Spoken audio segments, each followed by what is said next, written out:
Bata mwana uyo ibanangana 5 star.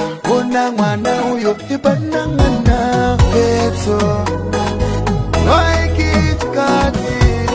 Let's get move. And this is cause you believe good in it. Put it too much day. Funga kuteni winene. Never jepa mwende chawina konfafa nisina. Uri na igara ndiri busy kuimagina.